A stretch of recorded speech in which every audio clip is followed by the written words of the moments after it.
Professor C. Ben Mitchell is Graves Professor of Moral Philosophy at Union University in Jackson, Tennessee. He received his Master of Divinity degree from Southwestern Baptist Theological Seminary and his doctorate in philosophy with a concentration in medical ethics from the University of Tennessee in Knoxville. Professor Mitchell's doctoral program included a year-long residency at the University of Tennessee Medical Center, the Vanderbilt Medical Center in Nashville, and a summer-long residency at the East Tennessee Mental Health Institute. Professor Mitchell has done additional study in genetics for non-scientists at the Cold Spring Harbor Laboratories in New York, and has twice been visiting scholar at Green College, the Medical College of Oxford University. Professor Mitchell has been co-director for biotechnology policy and fellow of the Council for Biotechnology Policy in Washington, D.C., and a member of the Templeton-Oxford Summer Symposium on Religion and Science. He's currently a fellow of the Institute for Biotechnology and a Human Future at Illinois Institute of Technology at the Chicago-Kent School of Law. He is editor of the journal Ethics and Medicine and International Journal of Bioethics. Professor Mitchell is a widely published author, most recently co-authoring Biotechnology and the Human Good, published by Georgetown University Press in 2007. His many books and articles take up vital human questions with precision and breadth, demonstrating a sophisticated grasp of philosophical, theological, biblical, and scientific matters. In addition to his academic work, Professor Mitchell also consults on matters of public policy and has given testimonies before policymaking groups, including the U.S. House of Representatives, the Institutes of Medicine, and the Illinois Senate. He has published in major news media, including the Washington Post. He is also interviewed regularly on radio and television, having appeared on National Public Radio, Fox News, MSNBC, and others. So please join me in welcoming Professor Mitchell.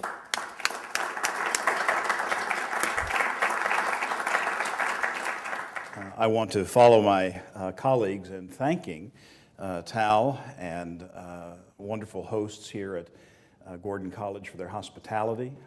This has been also my first opportunity to be on campus, and you have a beautiful campus. Looks like a lovely place for a crew team out there or other afternoon, well, not this afternoon, but other afternoon enjoyments. And so I congratulate you on that. I'd like to begin this session the way one might begin an AA meeting. I'm Ben Mitchell, and I'm a speciesist, profoundly and irrevocably addicted to being human. And as you may know, speciesism is a bad term these days. The idea that we are human beings and identify ourselves somehow as the top of the food chain, a term that was used earlier this morning, is egregious to some. But I think that it's a case that we can make, if made appropriately, and one that we can celebrate. Because it seems to me that one of the most urgent issues facing the 21st century is answering the question, just what does it mean to be human? What does it mean to be one of us? The emerging biotechnology revolution challenges us to redefine human nature for the sake of technological progress. Advances in genetic engineering, pre-implantation genetic diagnosis, cybernetics, robotics, and nanotechnology depend in large measure, it seems to me, on our willingness as a culture to recast our understanding of what it means to be human. For instance, xenotransplantation and trans-species genetic engineering may one day produce chimeras, that is, living members of our species that share either discrete organs from another species or DNA from another species. Would an animal-human chimera be a member of our species? Would an animal-human chimera be a human person? Would an animal-human chimera possess human dignity? And would the answer to that question depend on how many or which non-human organs were transplanted, or on what percentage of human DNA was retained? Should we define our humanity, that is, by the number and identity of our genes? An alternative might be to define what it means to be human as the possession of human consciousness, the mind with its awareness of self and others, its perception of temporal, spatial situatedness, the presence of memory, and so on, might define human personhood and, by extension, human dignity. But since many contemporary neuroscientists maintain that the mind is merely the complex interactions of the chemical processes of the brain, then what it means to be human would be something like saying that being human's all about what's going on in the head. And surely a human being is not merely just a brain in a vat, a brain in a vessel.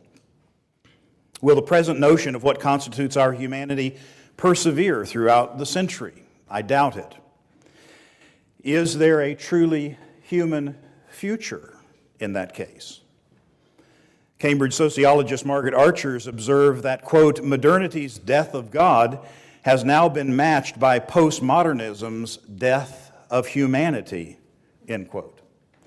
That is to say, as modernity was the age of philosophical deicide, postmodernity is the age of philosophical homicide. So what role, if any, might a biblical theological account of human nature and of humanity have in preserving human dignity against the acids of modernity and the demolition project of postmodernity, especially in their techno-utopian versions where human nature needs the improvisations of techno-socio-biological engineering in order to conform to the vision of a more fully evolved species, namely the post-human? What might this so-called designer evolution look like? According to researchers such as MIT's robotics professor Rodney Brooks, through his own work, Homo sapiens are evolving into a more perfect species, Robo sapiens. As a consequence, argues journalist Robert Wright, this technological evolution may mean that human rights will have to be recalibrated. That's his term. We'll have to recalibrate human rights. Says Wright, quote, "For all I know, it's true that in 20 to 30 years, these nanobots, by malicious design or by accident, will run so rampant that we'll be fondly reminiscing about the days of termites." On the other hand, this is basically the same problem that's posed by self-replicating biological agents, that is, viruses. In both cases, he says, we're faced with microscopic things that can be inconspicuously made and transported, and once unleashed, whether intentionally or accidentally, keep on trucking, end quote. Kevin Warwick, who's a research robotics professor at the University of Reading in England, says that he believes the human race, as we know it, is in its end game. According to Warwick, machines will not wipe out the human race, but instead, by grafting human consciousness into extraordinarily fast, durable, and intelligent machines, we will become them. That is, we will become these intelligent machines. He says Homo sapiens will vanish as a biological species, replacing itself with a new race of cyborgs. And you may know that Warwick actually believes he is the first cyborg. He had a chip implanted in his arm, which will allow him to walk in the doors of his office, and the doors would open by themselves, and his computer would boot up, and the lights would turn on. I mean, it's sort of like walking into your local grocery store, that kind of thing. But later, he had a chip implanted in his wrist, which, when he manipulated his fingers, manipulated a robotic arm. His wife, for a period of only 24 hours, the National Authority would only allow this for 24 hours. His wife also had a chip put in her wrist, and while he could not manipulate her hands, she did feel a kind of tingling in her fingers when he moved his fingers. So he claims that he is the first cyborg. The application of that technology, well, I can think of many ways in which my wife would resent my manipulating her in any way. Finally, Stephen Grand, developer of the famously popular computer game Creatures, maintains that, like Frankenstein, he one day may be able to, quote, make thinking, caring, feeling beings, and that when these beings exist, it may be reasonable to ascribe to them a soul. According to other accounts, the human future may include, or the future, I should say, may include human beings who transcend their biology. In fact, Ray Kurzweil, award-winning inventor and futurist, is so bold to maintain that the singularity, that is, the period when computer computational speed and power and the human brain converge, that the singularity will result in 2045, and at that time, the world that is still human will transcend its biological roots. So we'll have the invention of a new species, as it were. Well, what I'd like to do is, in light of those kinds of questions and the kinds of questions we've been exploring already, is talk a little bit about a kind of Protestant hermeneutic that deals with the question of the Imago Dei and human dignity, then trace that out in the early reformers and a couple of Protestant, in this case some Baptist communities, and then return to the question at the end and offer some both conclusionary remarks and also raise a couple of questions. Genesis 1:26, as we've heard already, declares that God said, "Let us make man in our image according to our likeness. They will rule the fish of the sea, the birds of the sky, the animals, all the earth, the creatures that crawl on the earth." So God created man in his own image. He created him in the image of God. He created them male and female. The biblical creation account in Genesis 1 and 2 uses the noun Adam to describe both humankind and the individual person called Adam. When Adam is used with the definite article, typically the text is referring to humankind, as in Genesis 1:27. When the noun is used without the definite article, Adam, the man, is usually in view. Human beings are made in the image of God, we're told in Genesis 1:27. The verb bara, to create, is used 3 times, with creation of humanity as the purposive zenith of God's creative activity. One Old Testament scholar puts it this way. He says, "He, that is man, is created on the same day as the terrestrial animals, and fish and birds are also, through a blessing given the right to multiply, a right otherwise reserved for man. And finally, man and the land animals are assigned the same food. Yet man's special position is no less clearly brought out. The terrestrial animals, who are created immediately before man on the 6th day, proceed from the earth on the basis of a divine command to it. And God makes them. Both the man and woman in Genesis 1 do not emerge from the depths of the earth. They are completely and independently created without the materials being provided beforehand and without the cooperation of the earth, by God's own personal decision. The blessing given to man in verse 28 differs fundamentally from that conferred on the fish and the birds in verse 22, in that after they're empowered to multiply, men are entrusted with lordship over the earth, and especially over all animals.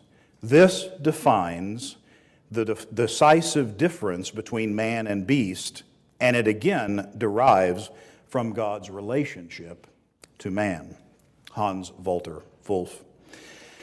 We're told in Genesis 2 that God made the first man similar to the other animals, that is, from the dust of the ground, breathing the breath of life into his nostrils. Thus God made Adam a living being, nephesh. The material of Adam's physical body was absolutely earthly, and the source of his life was definitely divine. Thus, humankind shares what H.D. MacDonald calls a mysterious bond, so that when man sinned, the natural order was itself deeply afflicted. Nevertheless, humankind is presented throughout Scripture as distinct from the rest of creation. So humanity distinct from, but the tragedy of the fall affecting the rest of the created order. As God's creatures, human beings belong to God. As the Apostle Paul would later declare before the philosophers in Athens, in God we live and move and exist, as even some of your own poets have said, for we are His offspring.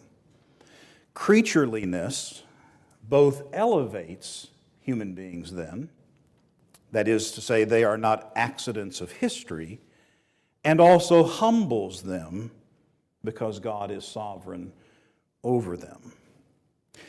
Despite the fact that all that God created conformed to His own purpose and will, and thus was good, it was not good for Adam to be alone.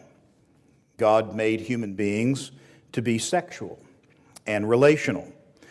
Sexuality is both intrinsic to human nature and necessary for the survival of the species. And while admittedly many gender distinctions are socially constructed, the fact that human beings are gendered is a result of God's gracious creative purpose. Similarly, relationality is an intrinsic feature of humanity. I'll say more about that notion of relationality. It's already become controversial in a moment. Relationality is an intrinsic feature of humanity. Adam's loneliness in the absence of a female partner indicates not merely the sexual, but the social character of human beings.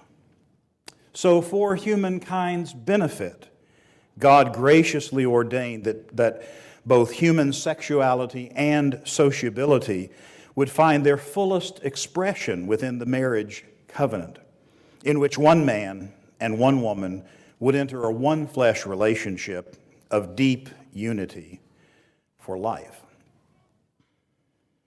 made in the image of God. The dean of 20th century evangelical theologians, Carl F.H. Henry, once said, "The importance of a proper understanding of the Imago Dei can hardly be overstated. The answer given to the Imago inquiry soon becomes determinative for the entire gamut of doctrinal affirmation. The ramifications are not only theological, but for every phase of the cultural enterprise as a whole." Henry, I think, was right. As we'll see later, the Imago Dei has profound implications for understanding what a truly human future might look like. Yet, as professor at the University of Sheffield, David J.A. Klein, so keenly observes in his benchmark article on the image of God, quote, "The Old Testament references to the doctrine of the image of God in man are tantalizing in their brevity and scarcity. We find only the fundamental sentence in Genesis 1:26, let us make men in our image after our likeness, a further reference to creation in the likeness of God in Genesis 5, and a final statement in Genesis 9:6. Whoever sheds the blood of man, by man shall his blood be shed, for God made man in His own image. Yet we become aware," he says, "in reading these early chapters of Genesis and studying the history of the interpretation of these passages, that the importance of the doctrine is out of proportion to the laconic treatment it receives in the Old Testament." In Genesis 1, Adam, you recall, is used generically for humankind, and that word is somewhat versatile in that it may refer to humankind as an individual person, or as a function, or function as a proper name, and sometimes it can refer to all created beings of the human species, made in God's image and likeness. As Baptist theologian James Leo Garrett correctly points out, there are no other direct statements about the image of God in humankind in the rest of the Old Testament. The Apocrypha does contain two interesting texts For God created man to be immortal and made him to be an image of his own eternity, the wisdom of Solomon. And, quote, He, that is the Lord, endued them with strength by themselves and made them according to his image and put the fear of man upon all flesh and gave him dominion over the beasts and the fowls. Ecclesiasticus 17:3 and 4. In the New Testament, two nouns are used for the image of God in humankind. Icon, image, used in 4 Pauline letters with respect to the image of God. I won't quote those now. Well, I'll just give you the text. 1 Corinthians 11, 2 Corinthians 3, Romans 8, and Colossians 3. And another noun, homoousios, likeness, is found only in James 3:9. Curiously, nowhere in the canonical scriptures are we told precisely in what the image of God consists. You won't be surprised to find that hasn't kept theologians from offering interpretations or offering answers to the question, in what does the image of God consist? In fact, systematician Leo Garrett observes that theological interpretations of the Imago Dei have included at least 8 different ways of interpreting the image. He says, first of all, some have interpreted the image to refer to humankind's erect bodily form. Secondly, to human beings' dominion over nature. You'll have dominion over the fish of the sea, the fowl of the air, etc. Some have appealed to human reason as the content of the Imago Dei, or human prelapsarian righteousness, or a bundle of human capacities, usually something like reason, will, and sociability. Or the juxtaposition, Barth famously, the juxtaposition between women and men. Men are made in the image of God in one way, and women in the image of God in another way. Some have offered responsible creaturehood and moral conformity to God as a way of understanding image of God. And finally, there is the composite view, depending on the theologian that you read. And I won't go into further detail, but if you've read Millard Erickson, evangelical theologian, or if you've read Melbourne Anglican theologian Charles Sherlock's book on the image of God, or you know his work, you know that each of them unpack the content of the image of God in different ways. Some scholars divide models for understanding the image of God in humankind into just 2, substantialism and relationalism.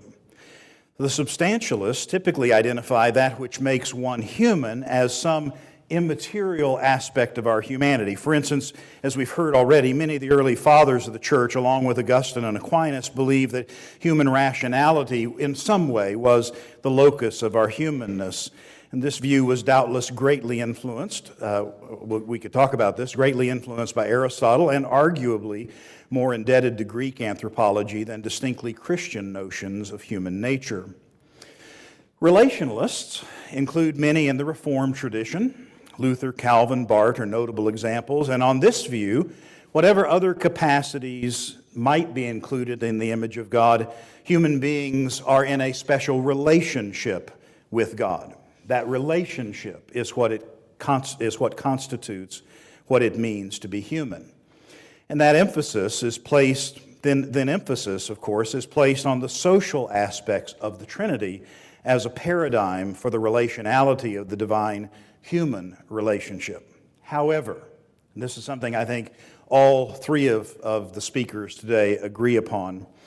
However, as Stanley Rudman observes, there are some important cautions to be made with respect to understanding relationality as the content or as the operation of the image of God. Most importantly, says Rudman, quote, "The doctrine of the Trinity is not part of a campaign to improve human relationships." That is to say, our understanding of Trinitarian relationality should not be psychologized in order to explain our humanity because, 1, the fundamental differences between God as creator and human beings as created should not be blurred. And two, direct inferences between intertrinitarian life and human relationships are unwarranted because of the sui generis nature of the Godhead. David Kleins offers a very persuasive argument, in my view, that Genesis 1:26 has been mistranslated. And I won't go into all the details, but what he says is that the most natural meaning of the phrase, in the image of God, is that God has an image and that man is created in conformity with that image. The classic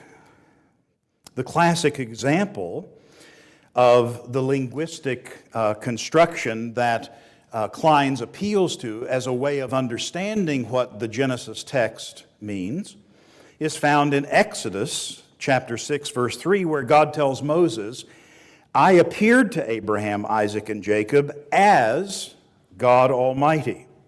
That is, God appeared in the capacity or in the nature as El Shaddai.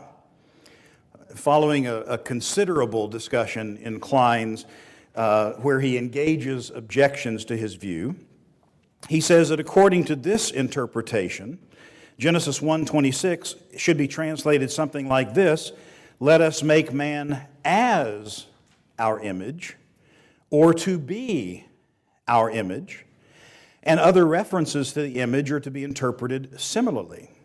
Thus, we may say that according to Genesis 1, man does not have the image of God, nor is he made in the image of God, but is himself the image of God. Let me read briefly Klein's conclusion because of the clarity, I think, that it adds. Man is created not in God's image, since God has no image of his own, but as God's image, or rather to be God's image. That is, to deputize in the created world for the transcendent God who remains outside the world order.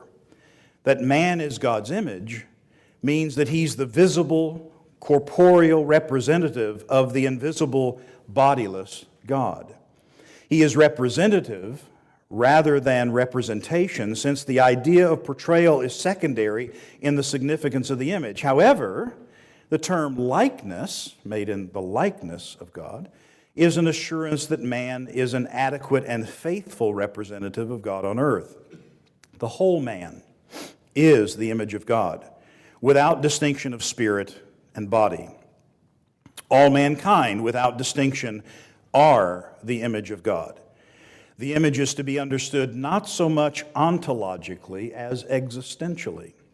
It comes to expression not in the nature of man so much as in his activity and function. This function is to represent God's lordship to the lower orders of creation.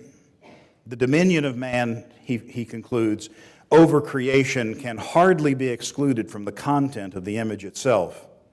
Mankind, which means both the human race and individual men, do not cease to be the image of God so long as they remain men. To be human and to be the image of God are not separable. End of quote. So, certain things, it seems to me, follow from this discussion so far. First, human beings were made by the special creative sovereign act of God. Like all other aspects of God's creation, human beings, therefore, have been created with a telos, with a purpose. And the very least we can say from Genesis 1:26 is that the human telos is to serve the will of a good and gracious Creator. Second, all human beings, on this understanding, all members of the species Homo sapiens, are imagers of God. Every human being is therefore to be respected, and every human life to be viewed as possessing special dignity. And that's drawn, the notion of every human life possessing special dignity is drawn from the Genesis 9 passage, where animals, we're told, or at least Noah and his family were told, animals could be killed for food. I have to remind my students in West Tennessee that doesn't mean you can shoot everything that walks. But animals may be killed for food, or used for human sustenance and human good. The writer of Genesis goes on to say that if a human being is killed, a human life will be required, for in the image of God, God has made humanity. So human beings deserve special respect. Variability with respect to age, intellectual capacity, physical ability, ethnicity, etc., does not result in any diminishment of the divine image, since all members of the species are imagers of God. Third, insofar as he or she is able to fulfill them, certain privileges and responsibilities belong to every imager of God, including the responsibility to obey the creation mandate, to procreate fruitfully, and to steward the earth responsibly. So, as Revelation unfolds, we understand that human beings are social, relational, reproductive, and responsible. Fourth, since the image of God is not a set of functional capacities, however, that is something human beings do, but a status that human beings possess or receive, that is who they are, then the image is not something human beings may lose as a result of sin.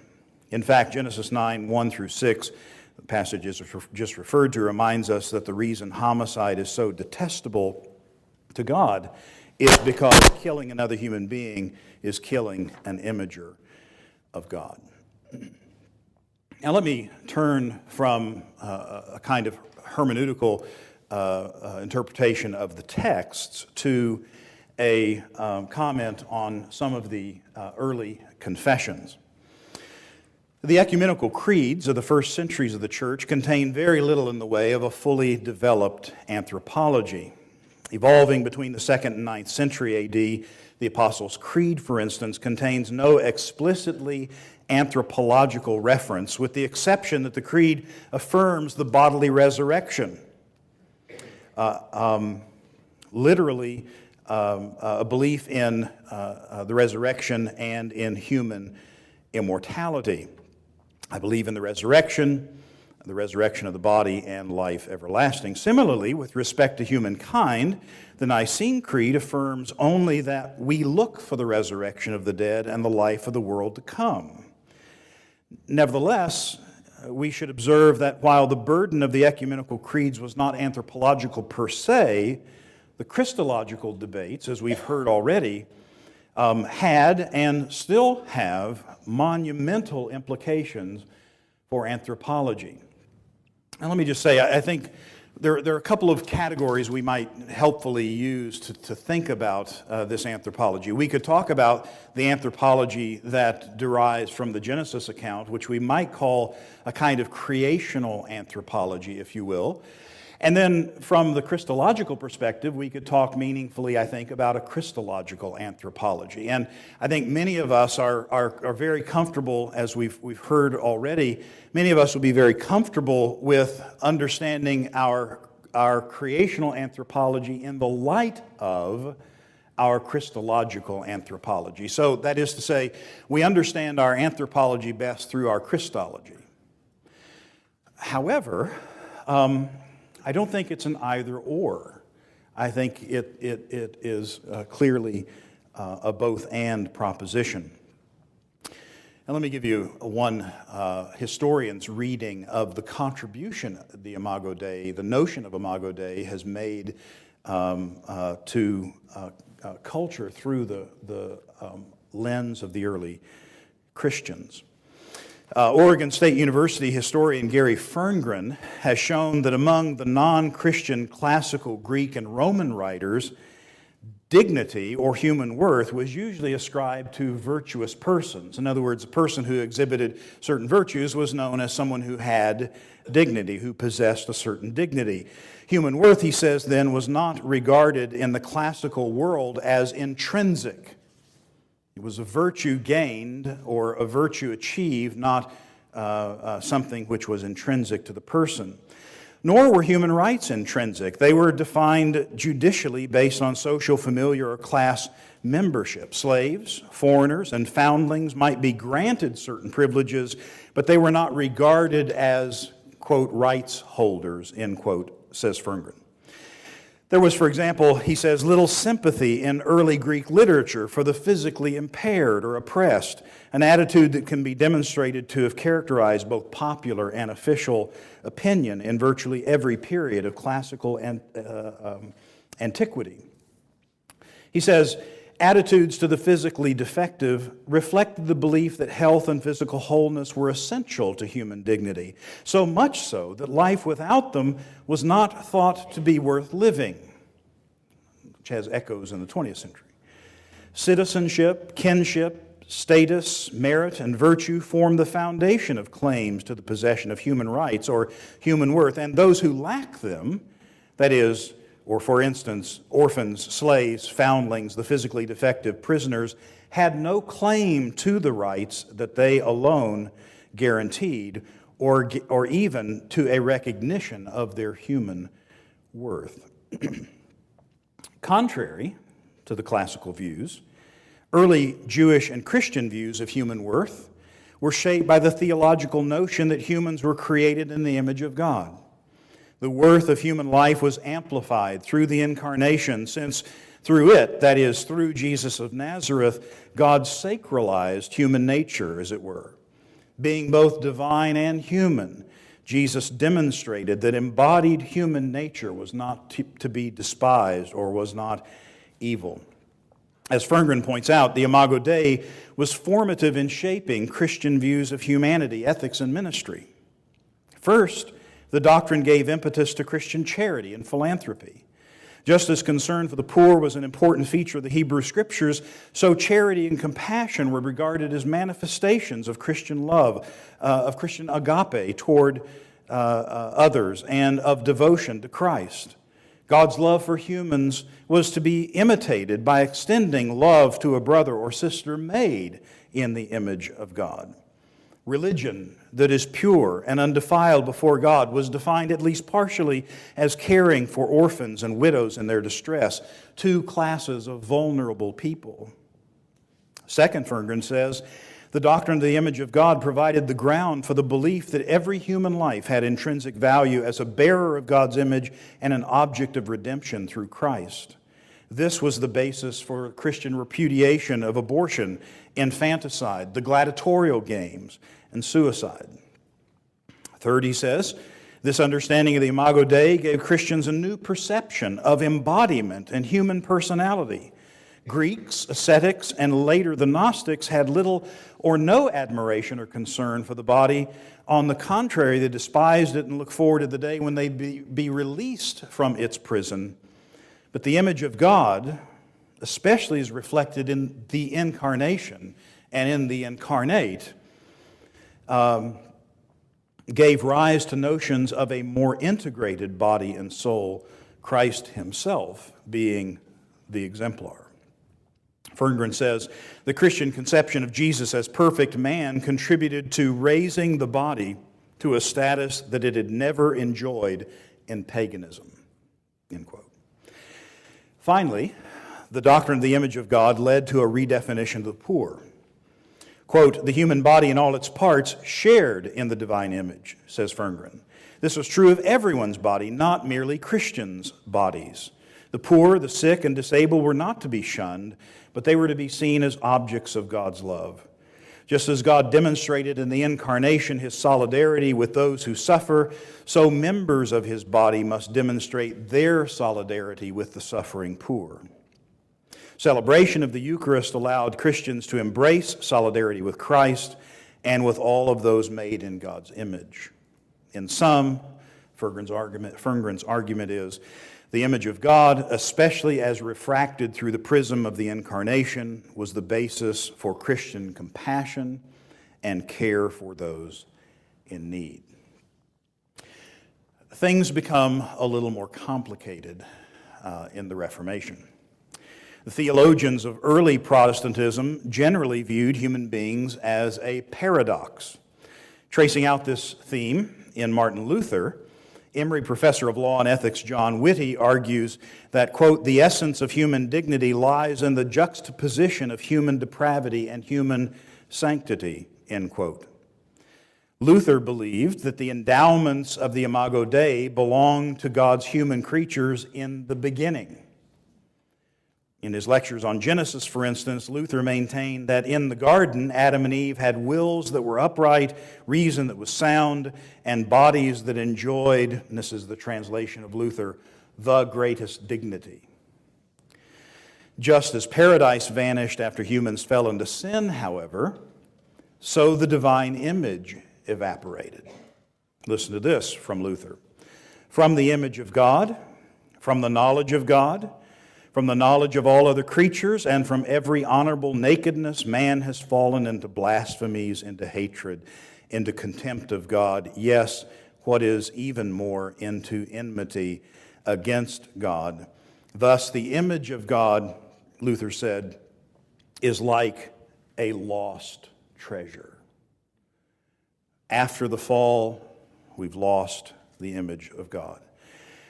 Luther followed this paradoxical formulation in his 1520 treatise, Freedom of a Christian, one of the defining desiderata of the Reformation, published in both Latin and Simple German. Once justified by faith, every Christian, according to Luther, is simultaneously both sinner and saint, simul justus et peccator. Body, soul, flesh, spirit, sinner, saint. Through the lens of this paradox, we can see, wrote Luther, quote, the lofty dignity of the Christian, end quote. Each one is equally a Lord who is subject to no one, and a priest who is subject to everyone. So here's the paradox. A Lord and a priest, a sinner and a saint. And ultimately, in the eschaton, the image of God will be fully restored in Christ's followers.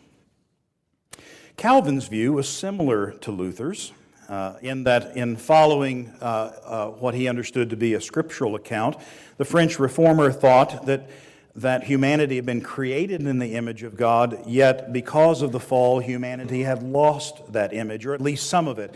So he says in his commentary on Genesis, and I'll just read a bit, he says, since the image of God had been destroyed in us by the fall, we may judge from its restoration what it originally had been. Paul says that we were transformed in the image of God by the gospel, and according to him, spiritual regeneration is nothing else than the restoration of the same image. That he had this image to consist in righteousness and true holiness is by a certain literary figure, though this is the chief part. It is not the whole of God's image. Therefore, by this word and perfection, by this word and, restate it again. By this word, the perfection of our whole nature is designated as it appeared when Adam was endued with right judgment, had affections in harmony with reason, had all his senses sound and well regulated, and truly excelled in everything good. Thus, the chief seat of the divine image was in his mind and heart, where it was immanent. Yet there was no part of him in which some scintillations of it did not shine forth. For there was an attempering in the several parts of the soul, which corresponded with their various offices. In the mind, perfect intelligence flourished and reigned. Uprightness attended as its companion, and all the senses were prepared and molded for due obedience to reason. And in the body there was a suitable correspondence with this internal order.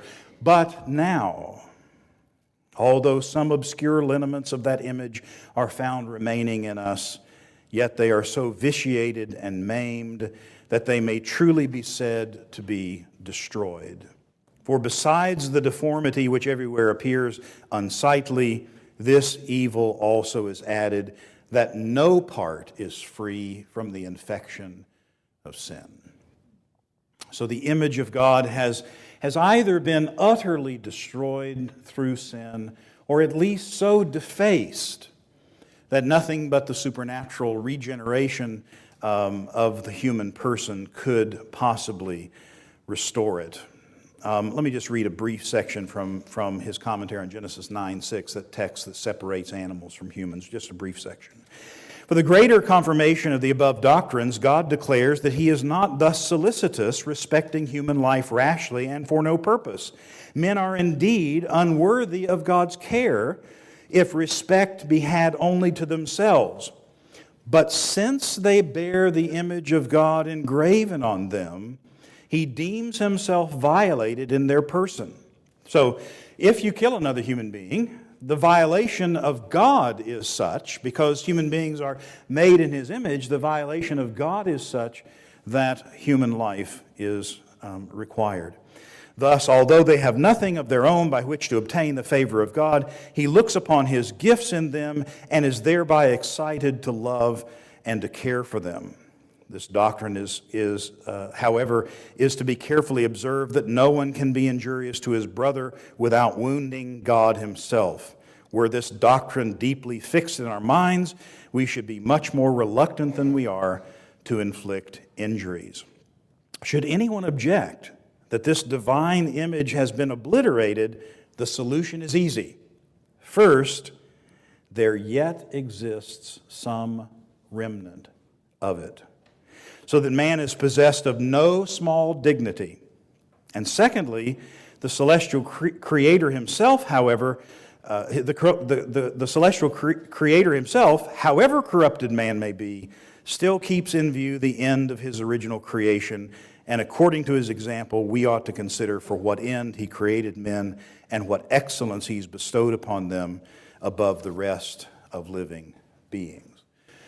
So it's not clear to me exactly for Calvin how much of the image has been distorted, but in the Genesis 9, in the interpretation of Genesis 9, he does seem to say that there is at least a vestigial aspect of the image of God that remains, so that to destroy a human being through homicide, through murder, would be an assault, a violation of God himself, since human beings are made in God's image. Finally, Calvin seemed to believe that the image of God was restored in human creatures through regeneration. So on Colossians 3:10, where Paul says, "Do not lie to one another, seeing that you put off the old self with its practices, and put on the new self, which is being renewed in knowledge after the image of its creator," Calvin comments in the following way. And this is what he immediately adds, that we are renewed after the image of God. Now, the image of God resides in the whole of the soul, inasmuch as it is not the reason merely that is rectified, but also the will. Hence, too, we learn, on the one hand, what is the end of our regeneration, that is, that we may be made like God, and that his glory may shine forth in us. And on the other hand, what is the image of God, of which mention is made by Moses in Genesis 9:6, the rectitude and integrity of the whole soul, so that man reflects like a mirror the wisdom, righteousness, and goodness of God. He speaks somewhat differently in the epistle to the Ephesians, but the meaning is the same. See the passage, Ephesians 4:24. Paul at the same time teaches there's nothing more excellent at which the Colossians can aspire, inasmuch as this is our highest perfection and blessedness, to bear the image of God. So in Calvin we have, along with Luther, we have the image of God defaced or perhaps destroyed, but then restored through the work of regeneration. Interestingly enough, it seems to me, though much later and from a very different tradition, from the Methodist tradition, 20th century Princeton ethicist Paul Ramsey offered a relevantly similar view of human dignity in his often cited 1974 essay on the indignity of death with dignity. In response to those who were calling for doctors to remove life-sustaining treatments so patients could die in a, quote, dignified manner, Ramsey argued that death was an inherent indignity. That is to say, that the death was not the way it was supposed to be.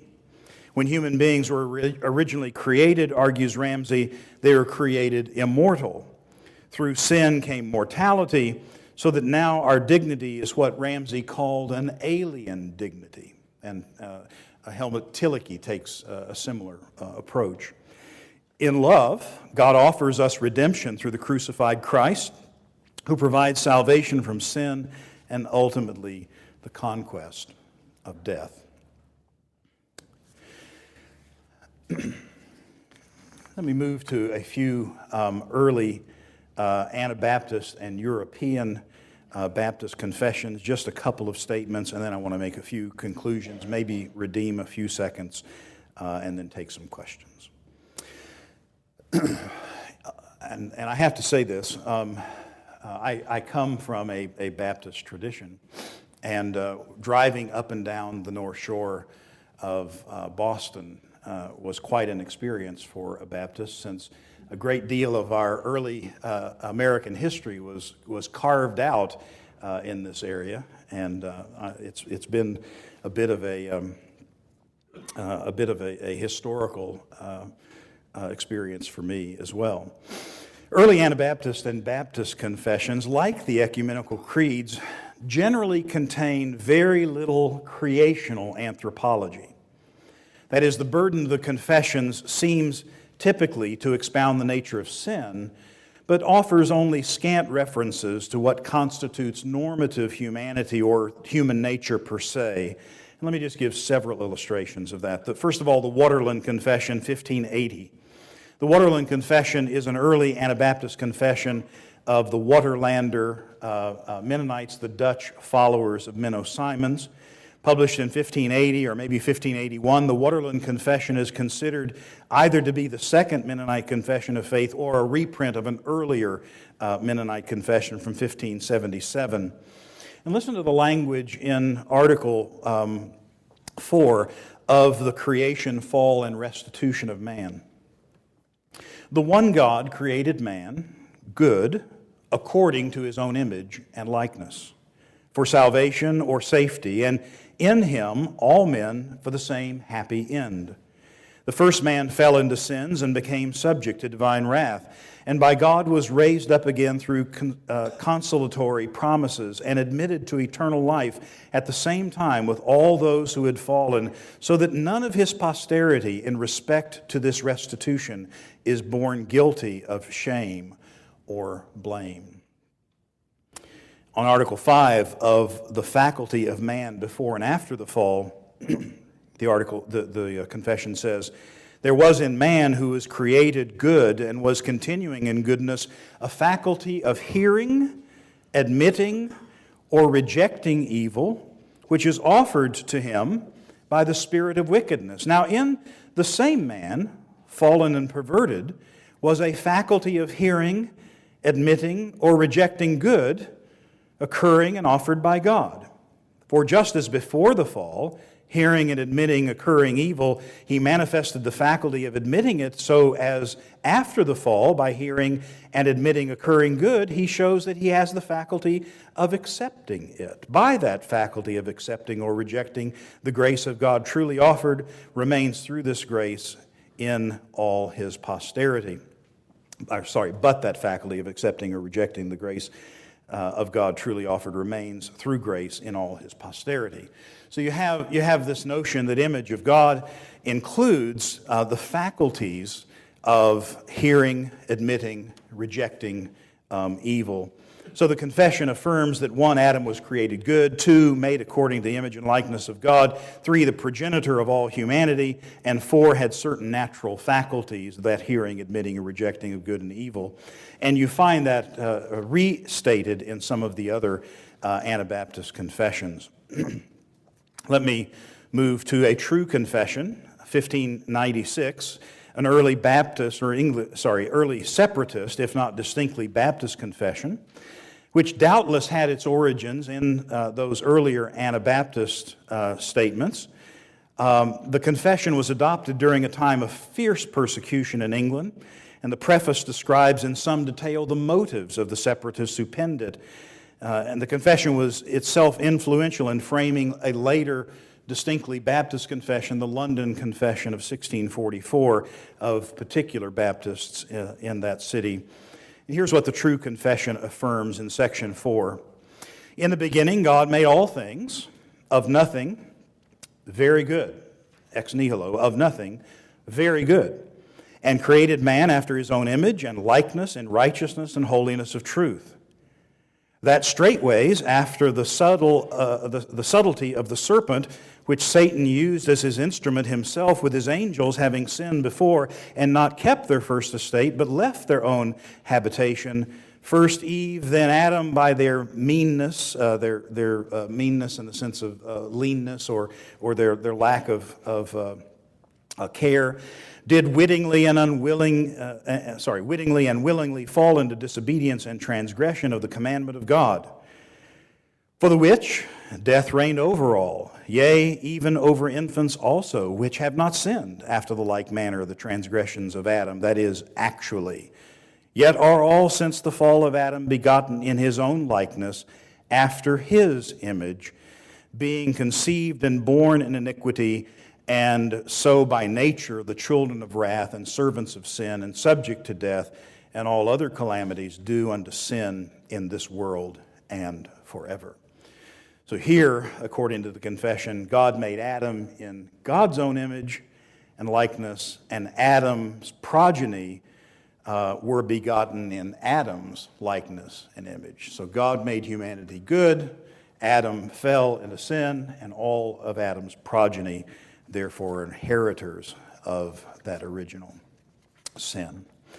I'm going to skip, just for the sake of time, several other confessions, and I'll give you a confession from the Southern Baptist Convention as an expression simply of a very, very contemporary confession. This one was adopted in 2000, and here is their statement on the doctrine of man. And compare and contrast that with the earlier confessions. Man is the special creation of God, made in his own image. He, that is God, created the male and female as the crowning work of his creation. The gift of gender is thus part of the goodness of God's creation. In the beginning, man was innocent of sin and was endowed by his Creator with freedom of choice. But by his free choice, man sinned against God and brought sin into the human race. Through the temptation of Satan, man transgressed the command of God and fell from his original innocence, whereby his posterity inherit a nature and an environment inclined toward sin. Therefore, as soon as they're capable of moral action, they become transgressors and are under condemnation. Only the grace of God can bring man into his holy fellowship and enable man to fulfill the creative purpose of God. The sacredness of human personality is evident in that God created man in his own image. Let me say that again. The sacredness of human personality, now we've brought in person status, is evident in that God created man in his own image and that Christ died for man. Therefore, every person of every race possesses full dignity and is worthy of respect and Christian love. What appears clear from even a cursory study of the doctrine of humanity throughout the history of Protestantism is that creation anthropology has received relatively scant attention. This is understandable in light of the fact that only in the 20th century did revolutionary questions arise about human evolution, human psychology, and now neuroscience. Historically, most of the attention given to anthropology is centered around the effects of sin and the work of the Holy Spirit in regeneration and sanctification. Controversy about human nature per se was relatively non-existent prior to the 20th century among these Protestants. This century, the 21st century, it seems to me, is more foreboding and will require even greater attention to understanding our humanity in theological, philosophical, and scientific terms. The documentary history or tradition of the West is suffused with the idea of human dignity. From the Magna Carta to the French Declaration of the Rights of Man and Citizen to the U.S. Bill of Rights, the notion of human dignity has nourished the affirmation of the solidarity, rights, and obligations of human beings living in community. Interestingly, by mid-20th century, in the aftermath of the barbarism of Nazism, the great-grandchildren of the Enlightenment were concerned about reaffirming human dignity and the correlative rights and responsibilities of the human race one to another, but could not locate the source of those rights. The United Nations Universal Declaration of Human Rights, for instance, proffered that, quote, recognition of the inherent dignity and of the equal and inalienable rights of all members of the human family is the foundation of freedom, justice, and peace in the world, end quote. Yet Jacques Maritain, one of the philosophers who was consulted on the document, famously said, quote, we agree about the rights, but on condition no one asks us why. Framers of the earlier documents, that is Magna Carta, Declaration of Rights, Bill of Rights, knew why, but their progeny had forgotten by the time of the UN Declaration. Today, the idea of human dignity is admittedly contentious. For instance, Australian-American philosopher of animal rights Peter Singer vilifies anyone who affirms human dignity by labeling him or her a speciesist. And we've already heard about Steven Pinker's notion that human dignity is stupidity. The consequences of recent agnosticism about human dignity has led to suspicion of the very idea of inalienable human rights. Those who've been infected by the viral relativism of late modernity see human rights as a mere construct, little more than a necessary capitulation to prevent anarchy. Even someone as perceptive as Notre Dame philosopher Alistair McIntyre felt coerced to conclude, he says, that there are no such rights and belief in them is one with belief in witches and unicorns. So my question is this: are we finally left with human rights as a myth? Is human dignity a mere construct, the Western foundation for human personhood an apparition? If so, we're of all generations to be most pitied. We're then members of a very fragile species whose future is uncertain indeed. No wonder our Muslim friends seek to lash our human future to a Quranic anchor, something that's durable and grounded. To do so, however, it seems to me, would mean the annihilation of many of the very rights and freedoms the West has fought to protect. There's a kind of paradox there as well. So I maintain that a Judeo-Christian anthropology, with its acknowledgement of the special dignity of human beings, underwrites any coherent conception of human rights. And it's this anthropology, either explicitly or implicitly, that has fueled significant revolutions in human history, including the repudiation of infanticide, abortion, and euthanasia, the abolition of slavery and the slave trade, the social equality and suffrage of women, the revulsion toward and retribution of Nazi war crimes, and the genocide in Rwanda. And this notion has nourished our intuitions that torture, abuse, and exploitation of human beings is not just distasteful, but morally reprehensible.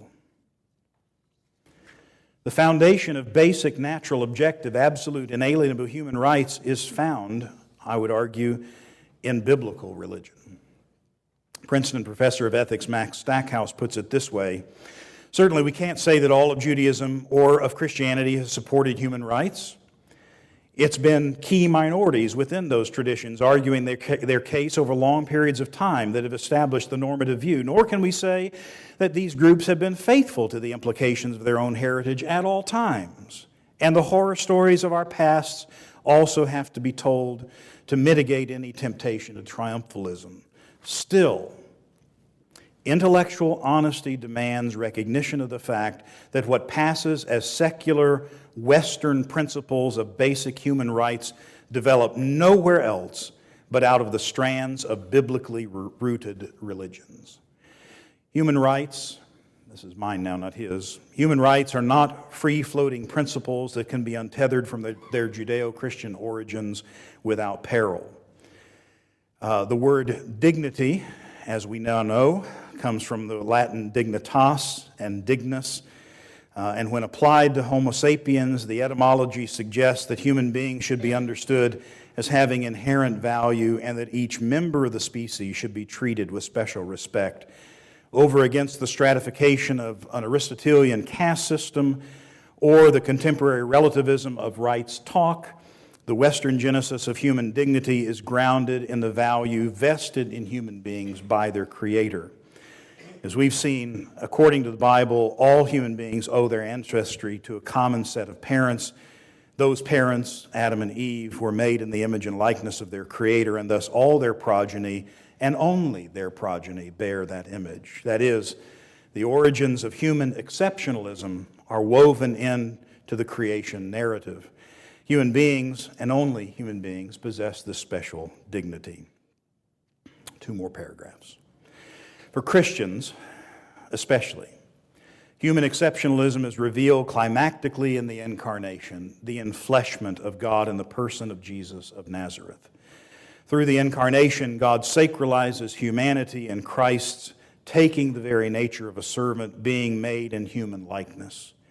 Consequently, humans find the dignity of the human person made most manifest in the face of Jesus. The councils of the early Christian church spent a great deal of time and energy working out what it means theologically for God to be a human person. And while the Protestant reformers took what I've called a paradoxical view of the Imago Dei, they nevertheless saw the image of God in the face of Christ and those who shared his corporeal nature. The notion of human dignity has been foundational to the West, not least through its doctrinal entailments of freedom of conscience, freedom of speech, and freedom of religion.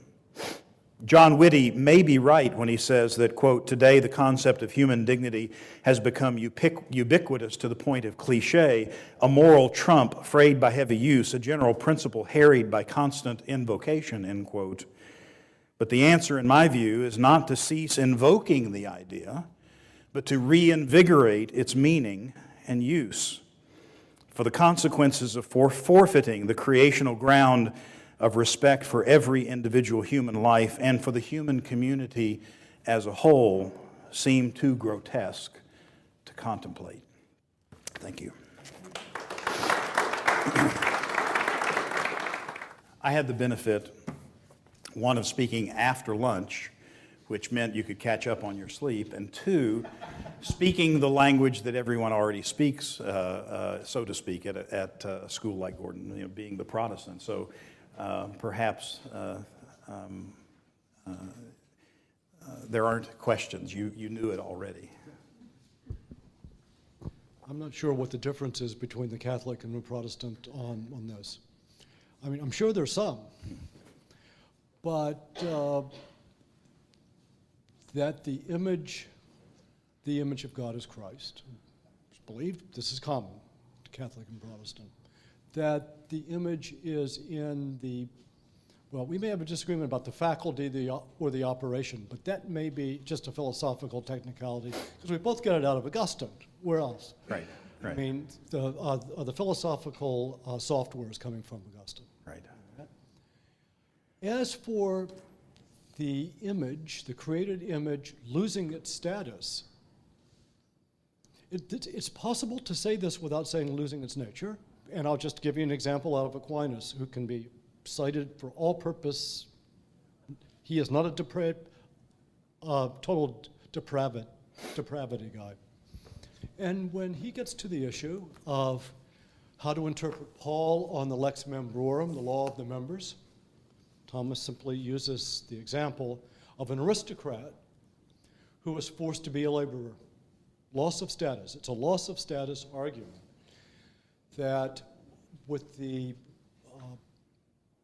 scarce ability of the practical reason to control the passions, which is the lex membrorum out of Paul, out of Romans, there's a loss of status, that the human being has to work like so hard to even keep the body and its emotions under control. But he still has its nature. You see, that may be where the difference comes finally. Can you make a distinction? So you're saying at the same time without contradiction, no deprivation of the nature. A human being is still a human being is still a human being. but a deprivation of status. I wonder if it comes down to that when we deal with, let's say, the Dominican position versus the magisterial Reformation tradition. Now, I'm putting it in a way that's favorable to the Dominican tradition, because I think you can make just 2 or 3 distinctions and solve the problem. That you can't even have a reduction in status unless you have the same nature, because then you really are talking about apples and oranges at a certain point. But anyway, now I've made a statement rather than asking a question. How would you handle that? Just sort of a naive question from the panel. Yeah, I'd hate to have to deal with the profound questions if that's the naive one. No, it seems to me that there may be a lot more agreement than first meets the eye. It may have the appearance of disagreement may have more to do with the categories that we use to describe it. For instance, a traditional Protestant and even a Protestant Reformed understanding of the history of redemption would put it in categories of creation, fall, redemption, and consummation. And as I say, a kind of creational anthropology appeals to the biblical text and the theological interpretation of those texts prior to the fall. Later, for instance, the Apostle Paul will speak of the difference between old man and new man. The man after the fall, the old man who has succumbed to the sin of the race, and the new man who is restored and renewed in Christ. And it seems to me that that way of thinking about a status which is ours by creation, defaced or effaced by the fall, and restored restored at least partially through regeneration, and then ultimately through in the eschaton through the consummation, is one way that I think Protestants would want to explore that or explain that.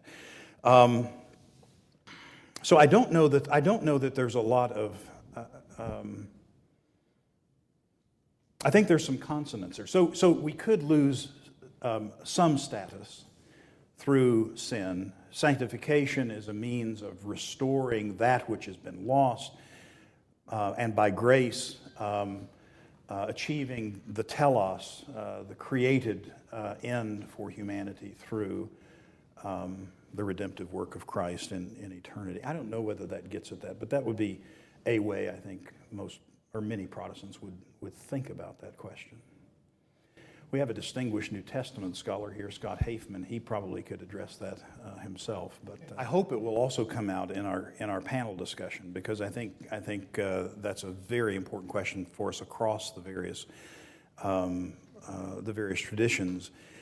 Is whether or not and how we address this problem of the erosion of human dignity. In fact, it's very interesting to think about human dignity in the 21st century as a kind of paradox. On the one hand, it seems so foundational, especially to international documents and to appeals to human rights, as I was saying at the end. At the same time, it is something that is eroding as quickly as any notion perhaps as quickly as any notion in our society. So how would one begin to reinvigorate it?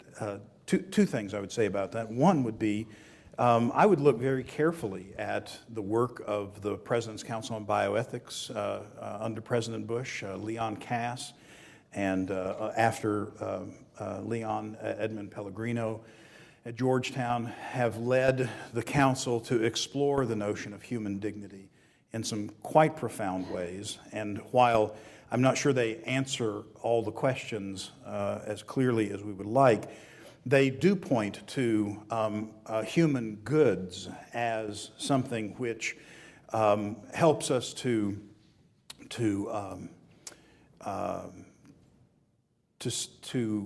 human goods as a way of thinking about a strategy for the retention of and reinvigoration of this notion of human dignity. By looking at what is lost, I mean, I become a little weary sometimes with the Western self-loathing about our past. There have been some egregious tragedies in the past in the West. No one would deny that.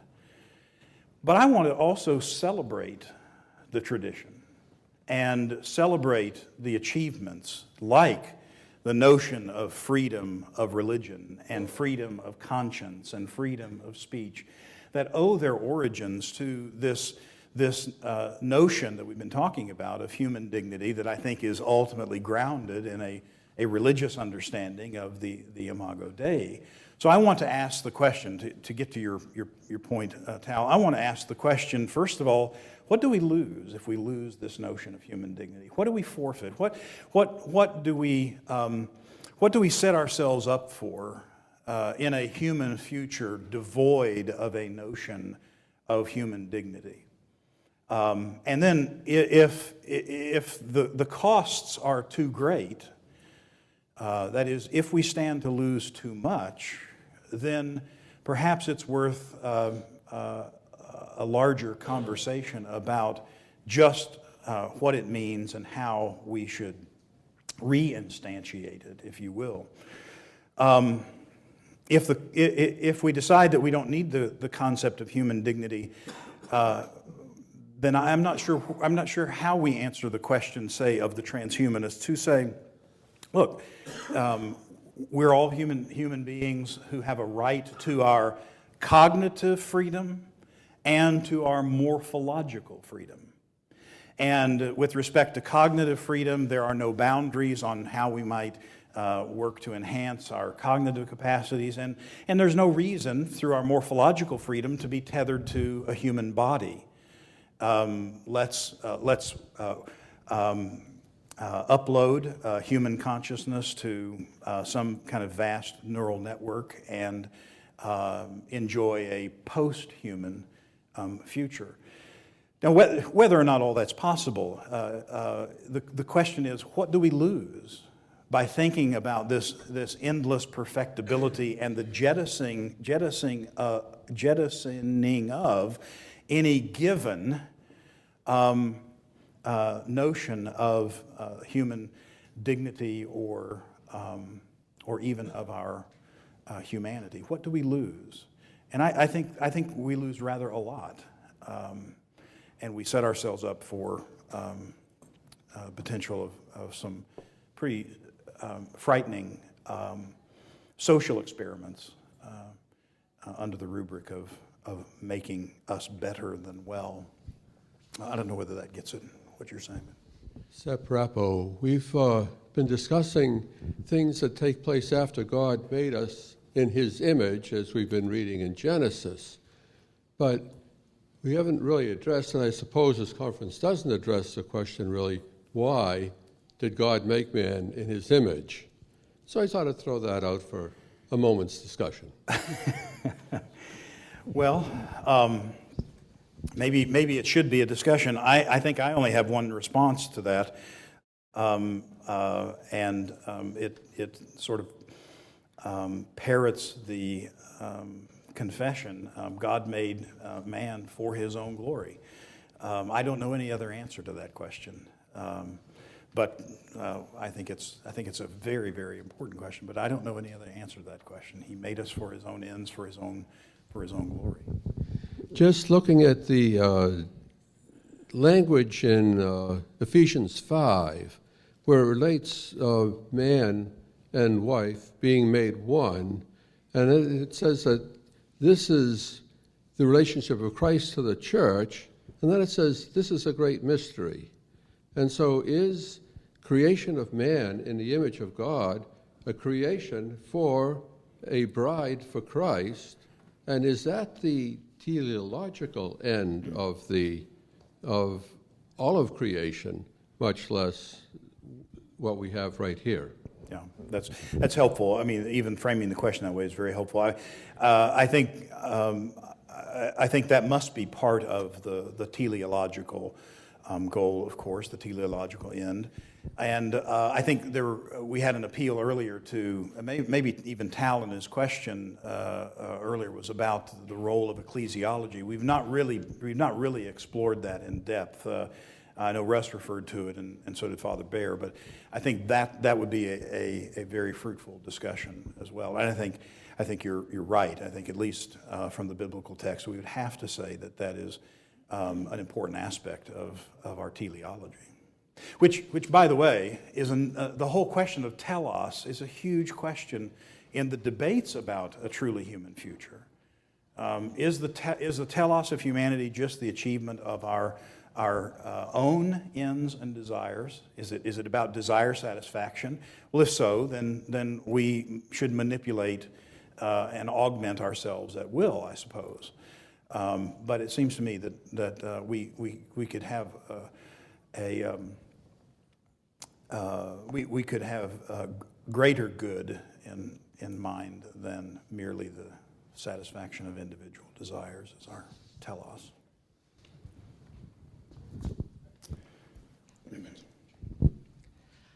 I don't know if I should start by saying I'm a Harvard geneticist, but I'm also an ordained Protestant minister, so I'm on your side. You started out the talk with a very interesting introduction talking about the brain in the vat or the human-animal chimera. So I just could you say in 2 or 3 sentences your definition of what it means to be human? Do you look at the genetic view of humanity? Do you look at a functional view? Because I think it's very important because it causes us to place humanity. Are we going to give humanity and grant it at the single cell stage? Are we going to grant it 14 days in? Are we going to grant it at the viability stage? Are we granting it at 18 months once a toddler finally has a sense of developed self? So how do you define what it means to be human in 2 or 3 sentences? Yeah, thank you. It's a very important question. My own view, and I think the view of many Protestants, Catholics, and Orthodox, my own view is that human beings from the earliest stage of being an individual member of our species, from those earliest days, we are human persons, and we are imagers of God. That has profound implications, as you suggested, for things like the nature of the early human embryo or embryo experimentation or chimera research. My worry about chimera research, by the way, is that nobody knows, not even the people in Newcastle who are doing this research as we speak, know what kind of entities are going to be created in the combination of human and animal cells. So do we give these entities the benefit of the doubt and say either we shouldn't create them, or 2, we should give them the respect that is due a human being, or do we use them at will for experimentation purposes and others? And the worry, of course, for me is that we've created an entity that we should regard with the respect that we regard early human life, and yet they will become lab rats, if you will. And the open question, the fact that nobody actually knows what we're doing, seems to me to be a call for caution and restraint rather than for a kind of breakneck development of the science. So that's my response. Because here, to get at your question in another way, my definition of what it means to be human is not functional. The traditional definition has been something like reason, will, sociability. My problem with understanding what it means to be human, or understanding the Imago Dei in terms of function, is what do you do with the marginal cases, those who have not yet achieved those capacities, the unborn, or those who lose them, those who are in a chronic coma, persistent vegetative state, whatever we want to call that. They become vulnerable when we limit our understanding to the sort of Kantian kinds of capacities. So I worry about that. So my understanding of what it means to be human is not based on what we do, but who we are. To be a member of the species Homo sapiens is to be human and to deserve respect.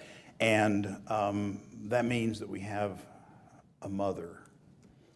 That is to say that we are the progeny of human parents. And I'd point you to, for a really elegant statement of this, I'd point you to Robbie George and Chris Tollefson's book, Embryo, where they don't appeal to religious notions at all in their understanding of embryology, but try to appeal to the science and strong philosophical bases for making their case for the embryo.